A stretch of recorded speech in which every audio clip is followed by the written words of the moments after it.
एक समय की बात है। एक सुंदर वाटिका लगी थी जिसमें अंगूरों की एक बेल लगी थी। वहाँ पर रोज एक चिड़िया आती और मीठे अंगूर चुन चुन कर खा जाती और खट्टे अंगूरों को नीचे गिरा देती। माली ने चिड़िया को पकड़ने की बहुत कोशिश की पर वह हाथ नहीं आई। हताश होकर एक दिन मालिक ने यह बात राजा को बताई। यह सुनकर राजा को आश्चर्य हुआ। उसने चिड़िया को सबक सिखाने की ठान ली और वाटिका में छिपकर बैठ गया। फिर जब चिड़िया अंगूर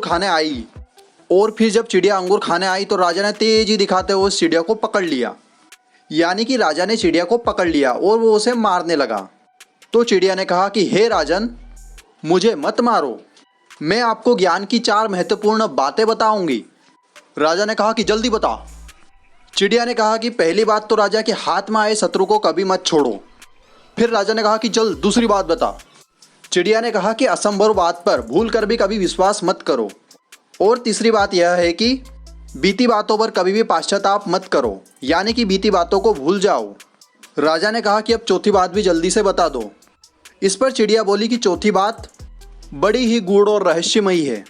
मुझे ज़रा ढीला छोड़ दो क्योंकि मेरा दम घुट रहा है, कुछ सांस लेकर ही बता सकती हूँ। अब चिड़िया की बात सुनकर राजा ने अपना हाथ ढीला कर दिया। फिर चिड़िया उड़कर एक डाल पर बैठ गई और बोली, मेरे पेट में 2 हीरे हैं। यह बात सुनकर राजा पश्चाताप में डूब गया। फिर राजा की हालत देखकर चिड़िया बोली कि हे राजन, ज्ञान की बात पढ़ने और सुनने से कुछ नहीं होता, उस पर अमल करने से होता है। आपने मेरी बात नहीं मानी, मैं आपकी शत्रु थी, फिर भी आपने मुझे पकड़कर छोड़ दिया। मैंने यह असंभव बात कही कि मेरे पेट में 2 हीरे, फिर भी आपने उस पर विश्वास कर लिया।